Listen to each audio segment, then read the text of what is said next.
ॐ अज्ञानतिमिरन्धस्य ज्ञानाञ्जनशलाकया चक्षुरुन्मिलितं येन तस्मै श्रीगुरुवे नमः। नमो विष्णुपादाय कृष्णपृष्ठाय भूतले श्रीमते भक्तिवेदान्तस्वामिनिति नामिने। नमस्ते सरस्वते देवे गौरवाणी प्रचारिणे निर्विशेषशून्यवादी पाश्चात्यदेशतारिणे। जय श्री कृष्ण चैतन्य प्रभु नित्यानंद श्री अद्वैत गदाधर श्रीवासादि गौर भक्तवृंद। हरे कृष्ण कृष्ण कृष्ण हरे हरे, हरे Ram Ram Ram Hare Hare. Hare Krishna. One second. That Bhagavad Gita has around 700 verses, which is spread over 18 chapters. The first 6 chapters actually talk about Karma Yoga. And while the first chapter is all about Arjuna's confusion and the battlefield of Kurukshetra, chapter 2 onwards, we see that Krishna starts to reply or answer or resolve queries of Arjuna. And then gradually Krishna would speak about various types of yoga, chapter 3, chapter 4, and that is how 5 and 6, the entire discussion would be around analytical studies of the body and the soul. And again, still the discussion would be about Karma Yoga. Then from chapter 6 to chapter 12, that is where Krishna reveals the most confidential knowledge. And also, so for example, when we discuss the varieties of yoga which is available, like these are various paths, right? Finally, so of these various paths, there is a elevator path, right? Which is so we compare it with staircase and elevator. So if you have to go to 100-story building, top of the 100-story building, there are two paths. One is staircase and the other is elevator. So Bhakti Yoga is that elevator path, and that Bhakti Yoga is very well described between 6 to 12 chapters. And lastly, which is the last part of Bhagavad Gita, which is once again 13 to 18 chapters, this is lot of knowledge is given about the nature of the world, the dualities of this world, about about Krishna himself, like how in let's say 11th chapter, Krishna will reveal his Virat Swarup, that how he is like time killing everyone already. So that is the Jnana Yoga the part of Bhagavad Gita. So this is how generally one can look at the entire Bhagavad Gita. Now for today's discussion, what we would do is we would focus on chapter 1, which is titled as Observing the Armies at the battlefield of Kurukshetra. Now there is like for Bhagavad Gita study, so the most benefit one can derive from a Gita reading, studying, is one when somebody is in the right mood, appropriate or proper mood of studying. Now what is proper mood? And proper mood is the mood of Arjun. That is the best mood actually, because Arjun was a sincere, I would say, troubled, confused person at that time. So one was that Arjun had this confusion, which led to his indecisiveness. But Arjun was also very honest in his inquiry, and he was very sincere in his inquiries. He was not just like gossiping around. He actually had a serious problem at hand, and so therefore he was sincerely looking for a solution. So that is from our side, like that is generally the approach we should have when we try to understand Gita, or when we have questions around Gita. The other second most important quality which a seeker should have or a student of Bhagavad Gita should have is Arjun was close friend of Krishna. So Arjun had full trust and confidence in whatever Krishna has to say. So, we also should start with the trust and the confidence. And in all our previous sessions, we did lot of question answers. We tried looking at various scientific evidences, all the other, analogies, etc. We tried to build that trust and that confidence in the words of Gita. Now, when we start, let's say, learning or approaching Bhagavad Gita, we should be already at a stage where we have trust in the words of Gita, we have confidence in, let's say, what Krishna as a friend would have said to Arjun, because Arjun actually had 100% confidence that whatever is to be said, it is for my benefit, and he could trust Krishna as a friend. So we'll see that in chapter 4, that why Krishna actually told the whole, this confidential knowledge to Arjun. So that is the mood, in which we all should approach study of Bhagavad Gita. Now, there is a very beautiful story in about Chaitanya Mahaprabhu when he was visiting Ranga Kshetra, Sri Rangam. So there was a Brahman Vaishnava, who basically used to recite Bhagavad Gita, but his pronunciations were not very great, and so people would laugh at him, criticize that particular Brahmana, and so Chaitanya Mahaprabhu was visiting that temple, and he saw this Brahman, and this Brahman, whenever he tries to read Bhagavad Gita, his hairs will stood on end. ये बोलते हैं ना अपन, रोंगटे खड़े हो जाना, and tears will come out of his eyes, and his body will tremble and perspire. So he was showing all the divine signals, and so when Chaitanya Mahaprabhu actually approached, he himself is an incarnation of Lord Krishna. When he saw this Brahmana, he became very happy, and he asked Brahmana that which portion of Bhagavad Gita is giving you so much joy? Please tell me. Now the Brahmana said, Prabhu, मैं अनपढ़ हूँ. Actually, I am illiterate, but my guru told me to read Bhagavad Gita, so I am just trying to pronounce whatever I have heard. But whenever I see this Arjuna sitting on the chariot, and Krishna as a charioteer, and taking his reins his hand, this appears so beautiful that seeing this scene only my heart fills with ecstatic happiness. So it has a very very deep meaning actually, and in today's discussion we'll discuss that as well. So Chaitanya Mahaprabhu, who is the Bhakta incarnation of Lord, he said to this Brahmana, okay, you are an authority on Bhagavad Gita, and whatever you know is actually the real purport of Bhagavad Gita. And Chaitanya Mahaprabhu embraced him, and he actually showed him the his original form of Lord Krishna. So this is the beauty of Bhagavad Gita and devotees.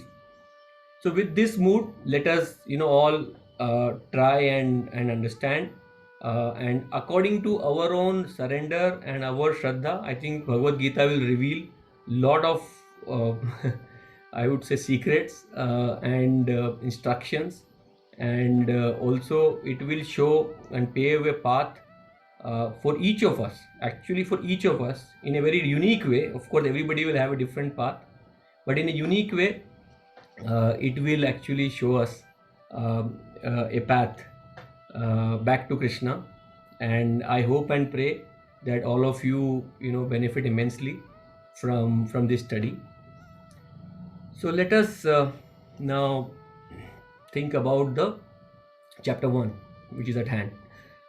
So there are 46 verses in this first chapter, which is divided into roughly 5 subsections. Okay, let me ask first this question before I move to Hindi. Anybody wants Hindi or English is good?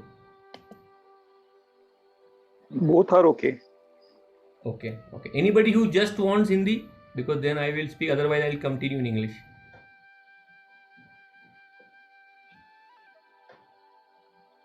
Perfect, understood. So, okay, then Hindi I think I'll only use when I don't know English words. Wonderful. So now, when we think about for chapter 1, first is when Dhritarashtra asks question to Sañjaya. Second part is Duryodhana compare the armies. Third part would be the signs of Pandavas' victories. Fourth is Arjun, being confused. And the fifth part is Arjun gave reasons not to fight. So he gave around 4 reasons not to fight. So we'll discuss those as well. Now, as you all already know, this particular Bhishma Parva, right? Like this part of Bhishma Parva, which is where the fight actually of Kurukshetra happens. So Bhagavad Gita starts with the question by Dhritarashtra. So when Vedavyas wanted to give the ability to see, or the vision to see, he actually was offering it to Dhritarashtra. Okay, why don't you see this battle? But Dhritarashtra was very scared. So he said, no, I don't want. And that's why the divine vision was given to Sañjaya, who is narrating the whole battle to Dhritarashtra. Now, what Dhritarashtra actually asks is,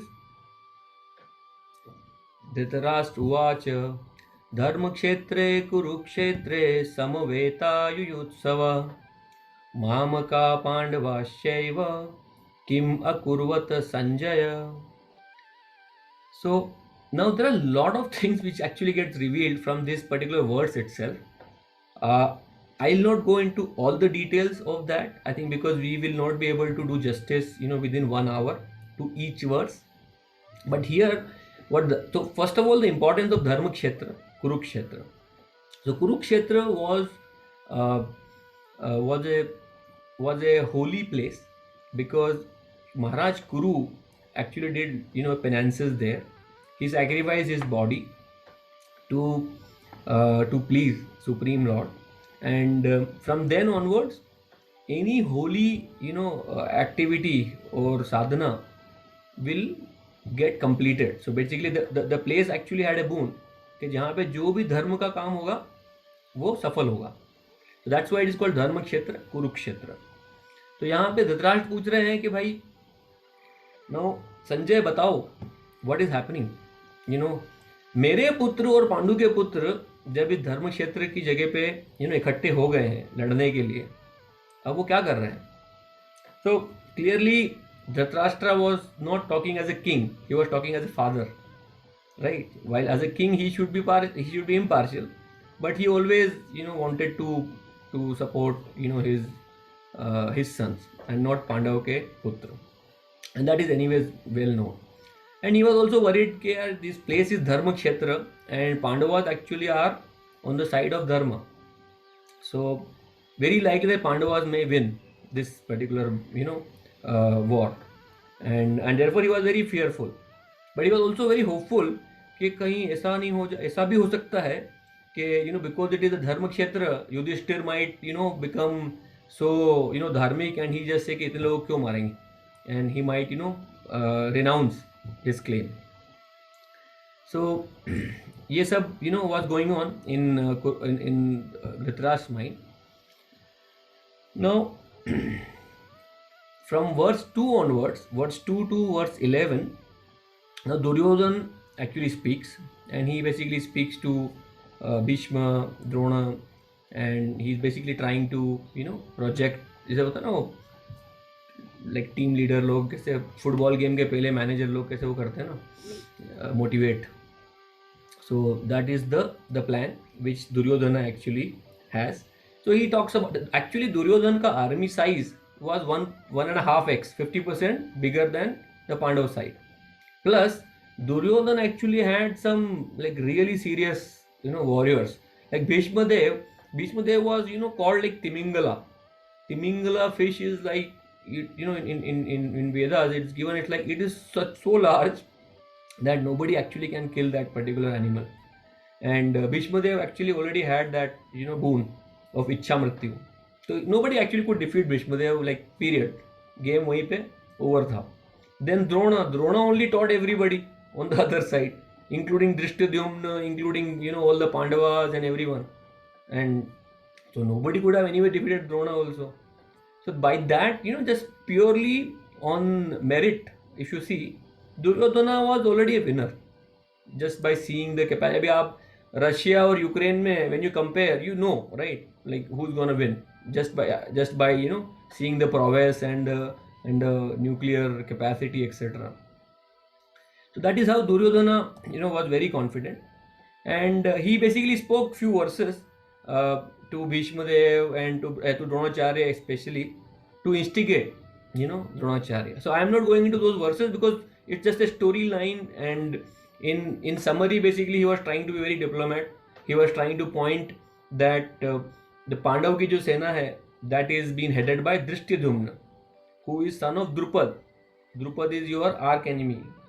So that is one point he was trying to highlight. And then he also talked about, he didn't talk about Arjun, he talked about Bhim.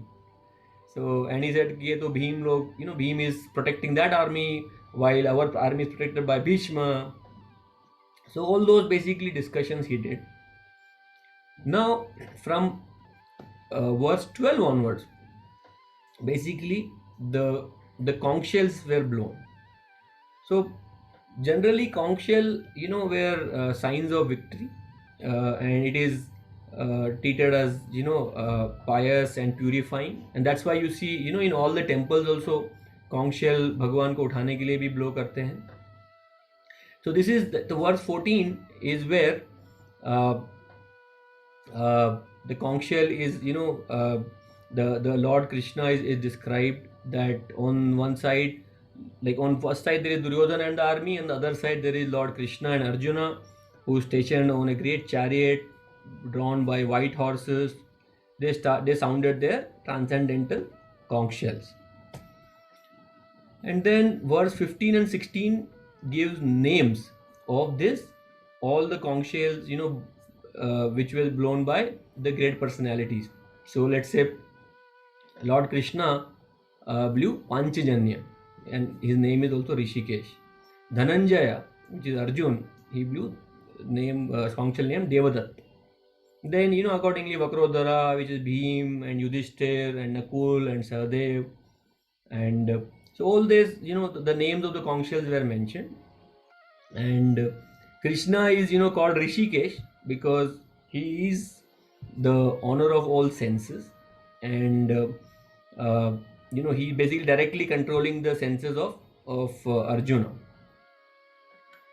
Now, so this was again, so in chapter 1 you would observe that there is a lot of story still going on, and while there is small philosophy over there, I think there are great philosophical points which are there in the second and chapter 2 onwards, and toward the end of the, I think the only thing which was basically worth mentioning over here is that by verse 19 it is said that all the Kaurav parties hearts were shattered by hearing the uproarious blowing of Conchshells from the Pandavas, and Pandavas were extremely confident because Krishna was on their side. So that is up till verse 20. Now from verse 20 to 27 there is a discussion about that Arjun's observation of the armies, and this is where the verse 20. So now we will see that what are the various signs of victory which which were already there in case of Pandavas. So this verse actually says Arjun took up his bow and prepared to shoot arrows. After looking at the sons of Dhritarashtra, the battle was about to begin. Arjun's rath, it had Hanumanji, Kapidwaja, right? So it was Hanumanji on his flag.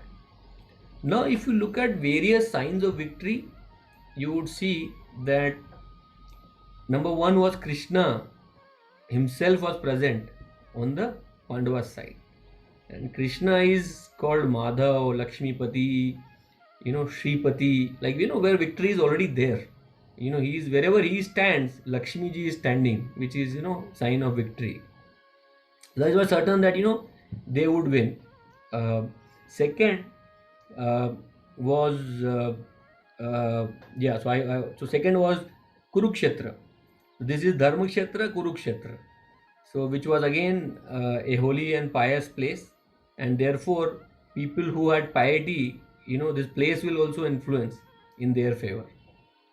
Then Hanumanji was, he helped Lord Ram in his victory over Ravan. So he is also, he promised Bhim that I will be there in the battle. Then Conchshell blowing again, जो Divya Conchshell थे भगवान की तरफ, जो पांचजन्य और देवदत्त थे. अर्जुन का जो चैरियट था, that was given by Agnidev to him, which allows Arjun to conquer in all the four directions. So these were few signs of victory which were already visible. Now in verse 21 to 23, now Arjuna is saying that Hey Krishna or Hey Achyut, which is Achyut means the infallible one who never fails. Please draw my chariot between the two armies, so that I may see those present here who desire to fight, wishing to please the evil-minded son of Dhritarashtra. So that is the starting now. Now Arjuna is instructing Krishna that please take my chariot. Now Krishna is actually being called with many names, by Arjuna in this particular chapter. So one is Achyut. Achyut means the infallible, Lord who never fails in his affection for his devotees. Now here, as a charioteer, Krishna is carrying out the orders of Arjuna without hesitation, right? And he is basically taking Arjuna into the middle of the battlefield. But that doesn't change Krishna's position, right?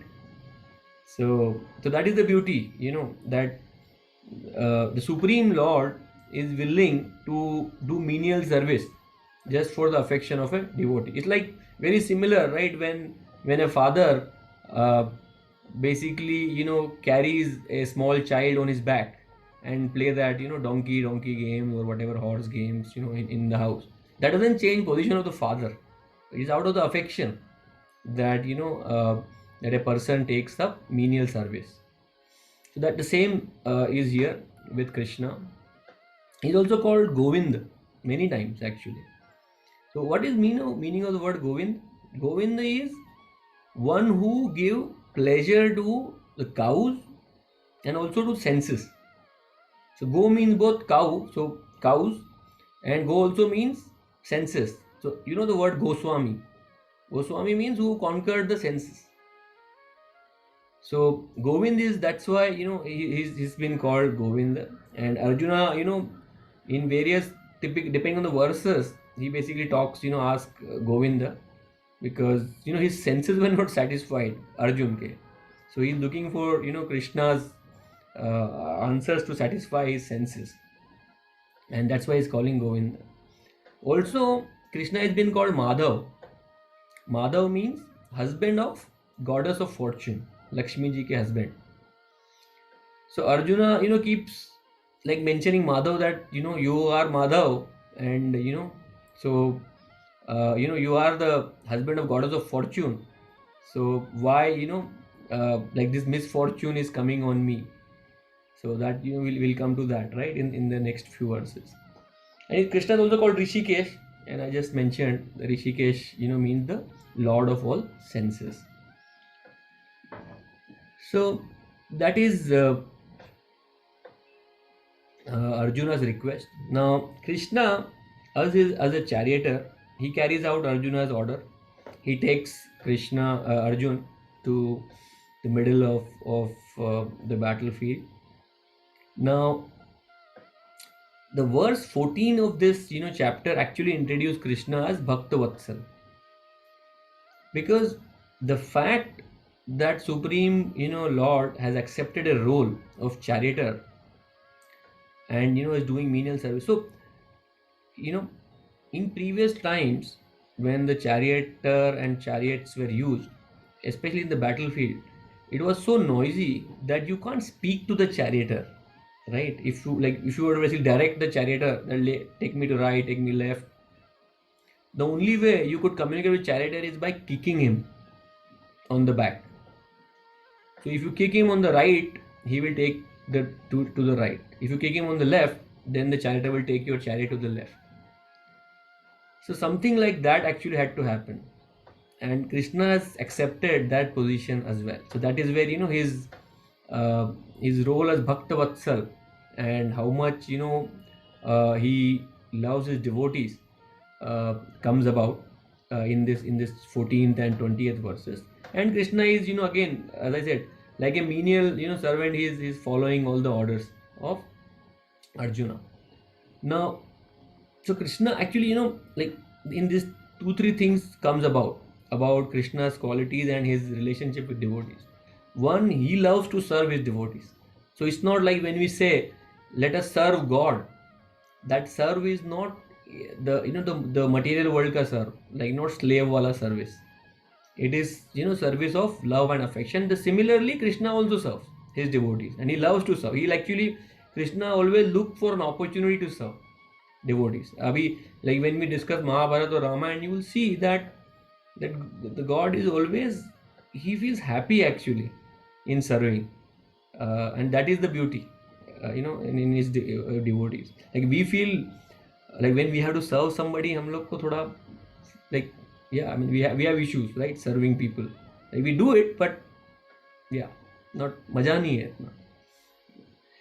Krishna is also very soft hearted, very compassionate, and he reciprocates the love of his devotee. Also we will see that Krishna never tolerates offenses done to his devotees. He can accept offenses himself. Like Shishupal he took 100 offenses, but on Arjuna you will see in the battlefield that when Bhishmadev was actually very very furious, that day Krishna broke his own vow to protect Arjuna. क्योंकि कृष्णा ने बोला था कि I will not pick up any weapon in this battle. But जब उस दिन I think on the 9th or 10th day Bhishmadev Duryodhan actually instigated Bhishmadev lot कि आप पांडव उसको तो किसी को लड़ते ही नहीं हो, आप खाली वो सेना को मार रहे हो, उससे क्या होने वाला है. You are actually he says कि आप पार्शियल हो गए हो, you actually this side but you are fighting from their side. ऐसा करके थोड़ा उन्होंने कुछ भीष्मदेव को गुस्सा किया, एंड भीष्मदेव से ओके चलो आज मैं फुल युद्ध करता हूँ. तो दैट डे अर्जुना का सब like he defeated almost Arjun, and the next arrow would have killed Arjun. So that is the time Krishna broke his vow also. He said, to protect my devotee, I'll break my vow. And also there was another, by the way, devotee का vow था एक, right? So I don't know, some of you might know कि भीष्मदेव ने भी एक प्रतिज्ञा ले रखी थी before this युद्ध. He said कि Krishna, I will make you pick up a weapon in this battle. So उन्होंने भी एक प्रतिज्ञा ले रखी थी. So Krishna actually fulfilled Bhishmadev की प्रतिज्ञा also, but he was willing to break his vow. So that is where he does not tolerate offenses to his devotee, and like devotee gets pleasure by serving God and Lord gets pleasure by serving back and fulfilling the wishes of his pure devotees.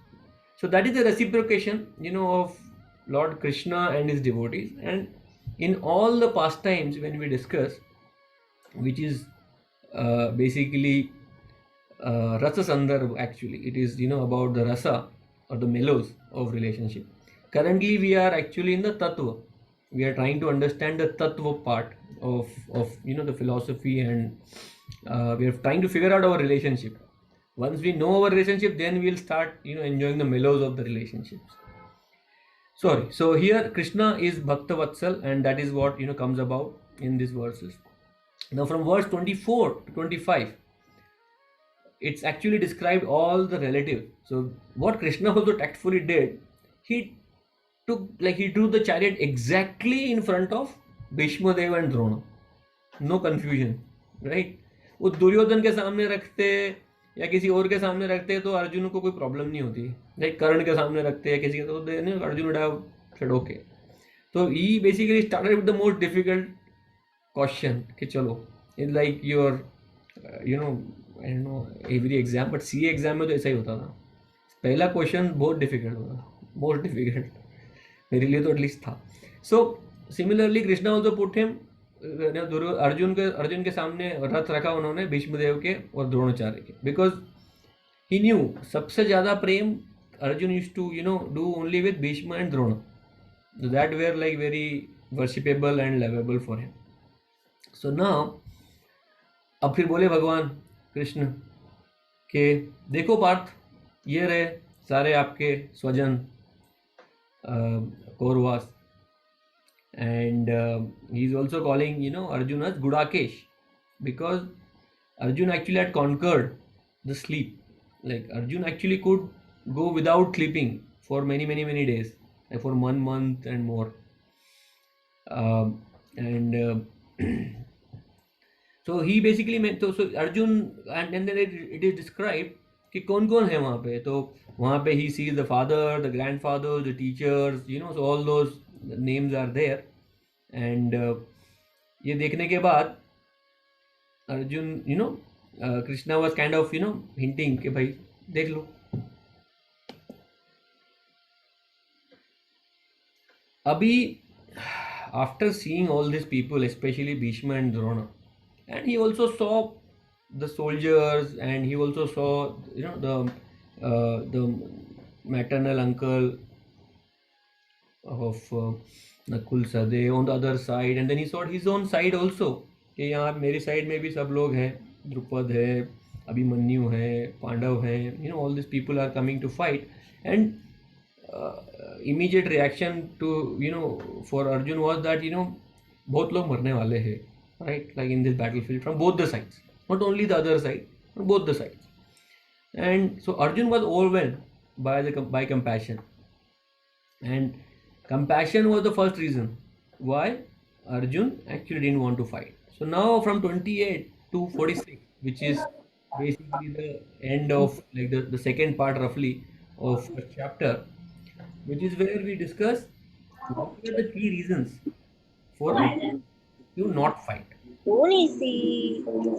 And actually has put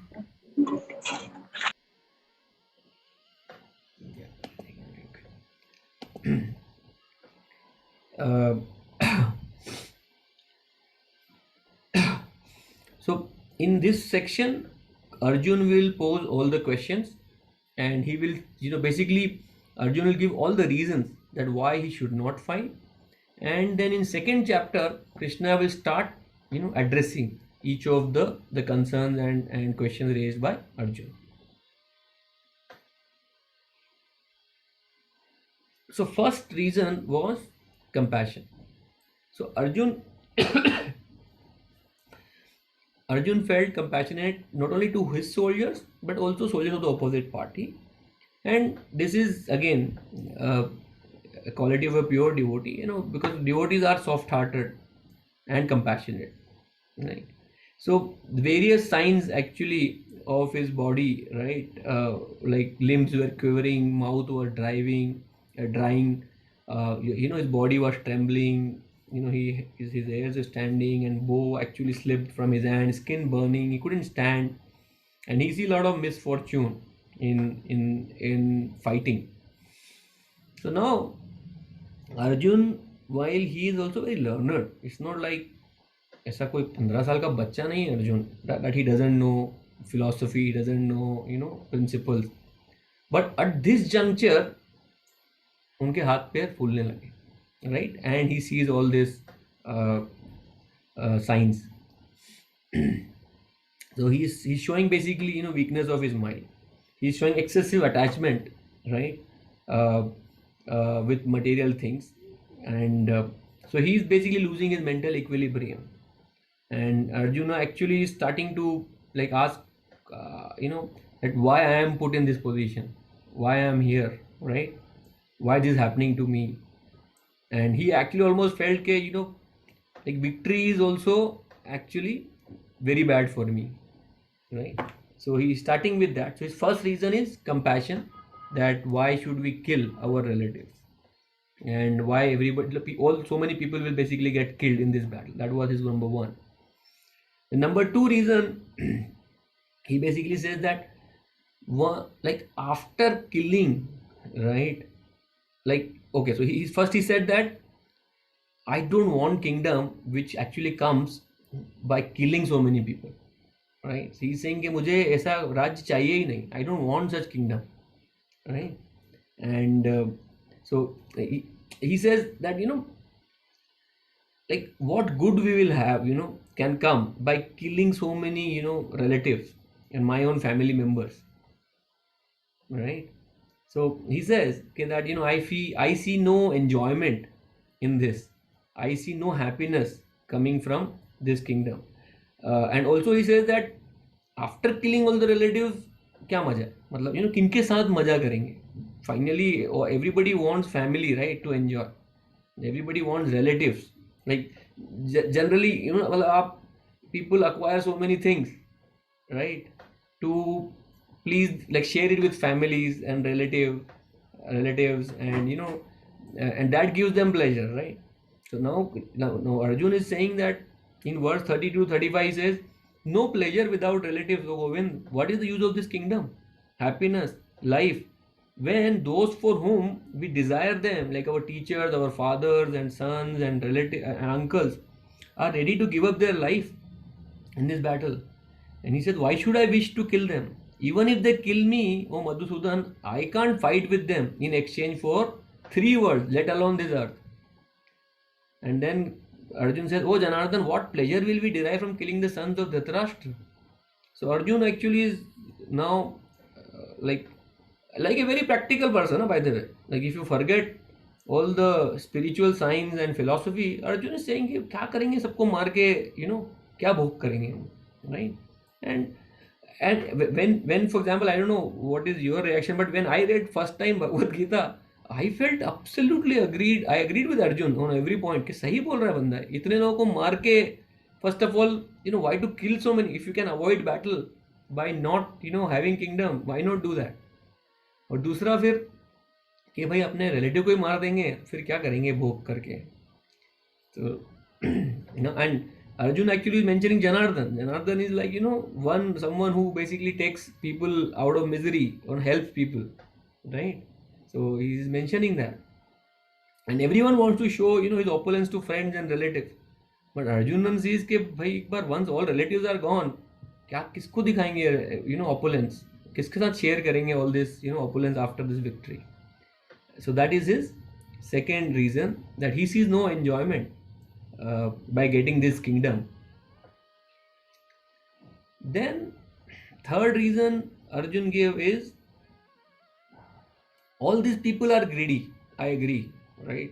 So he says that कि ये जो हैं लोग जो धृतराष्ट्र की side हैं, they all are not seeing कि ये लड़ाई, this is actually sinful, but हम तो देख सकते हैं ना, मतलब because why should we behave in the same way?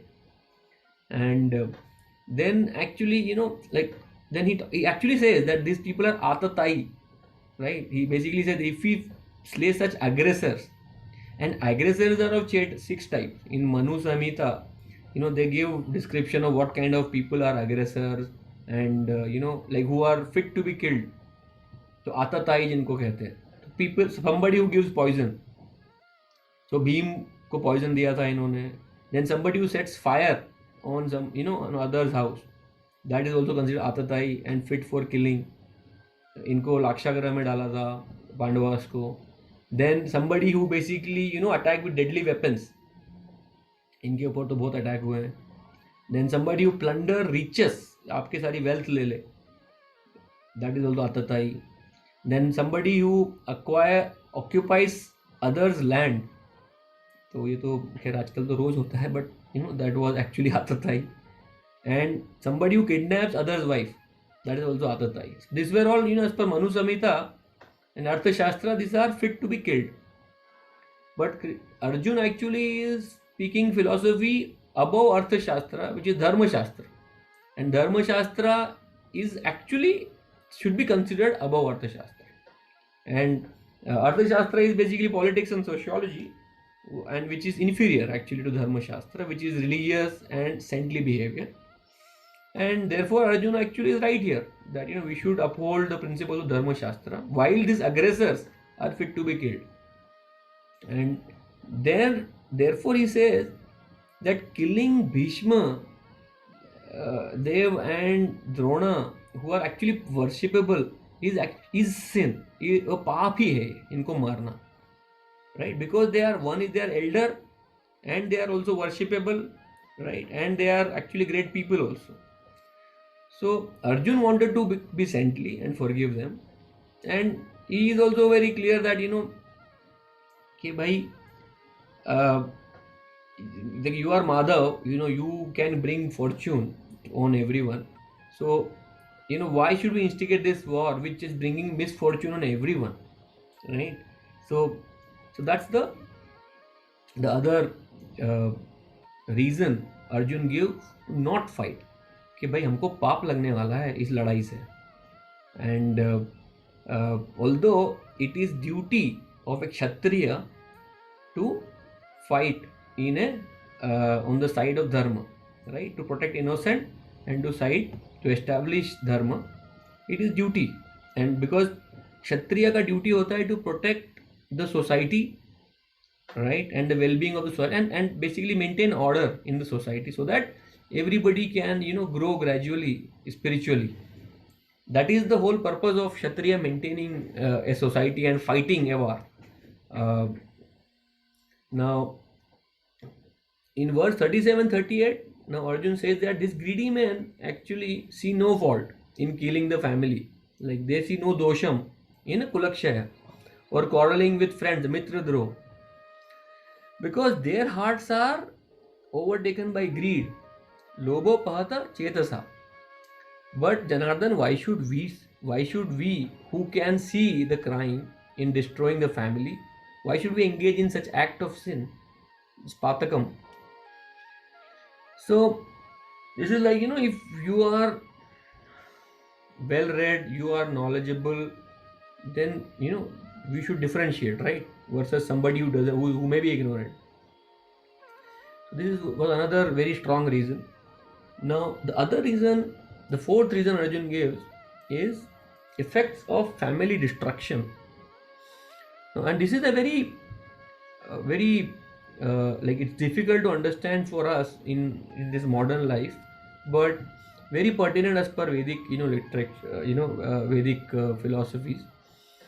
So if you look at, let me just open the verses here. Okay. So it basically talks about, the verse 39 actually talks about kulakshaye pranashyanti kulu dharma sanatana dharma nashte kulam krit snam dharmo bhi bhavyut. Matlab, with the destruction of the dynasty, the eternal family traditions is vanquished, and thus the rest of the family becomes involved in irreligion. So once you basically lose the dynasty, and then in verse 40 he basically talks about adharma bhi bhavat Krishna pradyushanti kulastriya. So now he's talking about once the men are killed, right, and irreligion becomes prominent, the woman of the family or the women of the family become polluted, and from the degradation of womanhood comes unwanted progeny. So unprotected, basically, women will lead to unwanted population, which is what Morana Sankar is talking about it in 41 and then 42. So Arjuna is saying the increase of unwanted population will cause hellish life for both for the family and for those who destroy the family tradition. And the ancestors of such corrupt families fall down. Pitra jo hai, they actually also fall down because there is no offering of food and water. तो जो पितृ अपन जो करते हैं ना श्राद्ध, so that basically whole tradition breaks. And by the evil deeds of those who destroy the family tradition and thus give rise to unwanted children, all kinds of community projects and get stopped, and welfare activities are also stopped.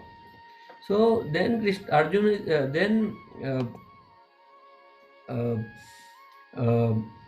and lastly Arjuna is saying, "O Krishna, maintainer of the people, I have heard by disciplic succession that those whose family traditions are destroyed dwell always in hell." So net सब लोग नरक में जाने वाले हैं as per Arjuna, because once you have a dynasty का destruction, then family tradition बंद हो जाती है, right? So that I think I am sure you would have observed in life also कि कैसे family tradition रुक जाती है once you see break. So it is actually duty of elders to pass on the family tradition, and that is how in parampara we learn कि क्या करना रहता है, what are the Vedic traditions. आपने I don't know, you would have heard about Kul Devi, you would have heard about Pitra, Shraddha. There's so many things which a householder is supposed to do, because we have this rin, right? We have Rishi rin, Pitra rin, we have all this rin because we take this life, we accept this body. So because by accepting this body itself we take so many debt on ourselves, and on everyday basis as we live we are actually indebted to so many things, and till the time we are bound by this debt, we will keep taking birth again and again. So the whole process anyways, religion increases. Now upon the death, right, death of elders and men, the family tradition will stop. That is, I think, was the biggest fear, and because of that, irreligious habits will develop in the next generation, and they will lose the chance of spiritual salvation. That is the most important one, because all this Vedic process or rituals or practices are nothing but to gradually bring us to the platform of liberation from this world, right? That is the whole idea of the entire Vedic religious rituals and Vedas. But if somebody basically cuts the whole chain, and therefore there is a gap of knowledge, which is what we are right now facing, right? Like हमारे पास हमारे original Vedas नहीं है, and we are working with whatever is available, but yeah, and so that is what I think now Arjun is explaining, that Kulastri, which needs protection, which should be pure, when they start mixing with various other unscrupulous people will take advantage, and that will lead to unwanted progeny. And forefathers, जो पितृ हैं, because of some sin or etc, they may be suffering from sinful reactions, and therefore they may not have got new bodies, okay, and they might remain in subtle bodies. When the descendants offer them, right, all this shraddh and all those so many things, that basically helps them wait for the gross bodies. And when we offer Vishnu Prasad or Krishna Prasad, remnants of the food offered to Vishnu, they actually are delivered from their sinful reactions. And but if there is no one to offer these oblations to Pitra or Pindadan या जो बोलते हैं, then the Pitra will fall down actually. They will become ghosts. So that's the other issue which comes when the family traditions are broken. So this were the one with Shankar, the fall down of Pitra, and especially the new generation not getting chance of spiritual growth. That is again that was the biggest reason which Arjun actually gave. So in all, uh, Arjun gave these four reasons. One is compassion, out of compassion of killing so many people on both sides. Then no enjoyment, he sees no enjoyment in a life or kingdom which he obtains after killing his relatives. So there is no point having so riches which can't be shared. Third, he says, is fear of sin, that just by killing these elderly people and respectable, worshipable people, we will incur sin while they are not seeing the sin in this. And lastly, fourth is destruction of family traditions. Varna Sankar, uh, Pitra, fall down of forefathers, and the next generation issues. So he's quoting all these four reasons. Now he doesn't want to fight. He is basically in verse 44 and 46. He talks about how strange it is. We are preparing to commit greatly sinful acts, mahat papam, driven by the desire for royal enjoyment, raj sukha lobhena. We are intent on killing our own relatives. Even if Arjun is disinclined to fight, the opposite party is inclined to fight and kill him. But Arjun prefers to die at the hands of the opposing party now. He's saying that would be my atonement for the sin of thinking, of killing my relative. So he says that, better for me the sons of Dhritarashtra, weapons in their hand were to kill me unarmed, which is actually adharma, right? Like unarmed को मारते नहीं है, but he's saying कि इससे अच्छा कि मुझे मार दे. Uh, and that is what he feel. It's like almost like suicide kind of mode में आ गया था अर्जुन कि मर जाना बेहतर है यहाँ से इससे तो. And saying this, Arjun actually cast aside his bow and arrow and sat down on the chariot, his mind overwhelmed, with grief, and uh, and that is where the chapter 1 actually ends. And like such a kind, soft-hearted, non-violent person like Arjun is actually, fit to receive this knowledge by inquiring about the soul and also, a higher purpose.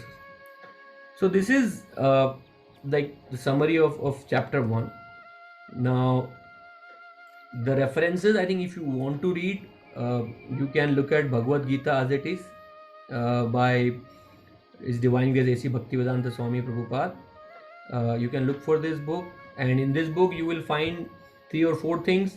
Let me just show you that as well. And sorry, one more book you can refer to is Gita Subodhani, which will kind of distill everything, and I'll show you how to read Bhagavad Gita on your own, what is the right way.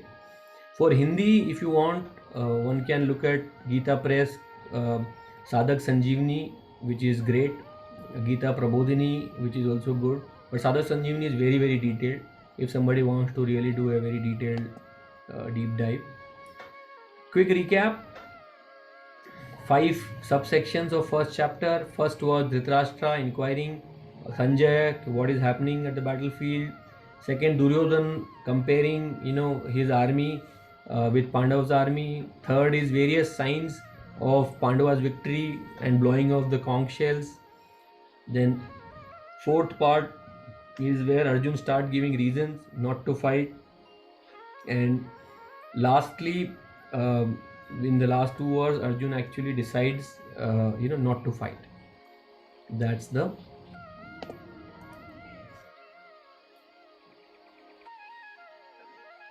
so that is where I think we can end today. Very happy.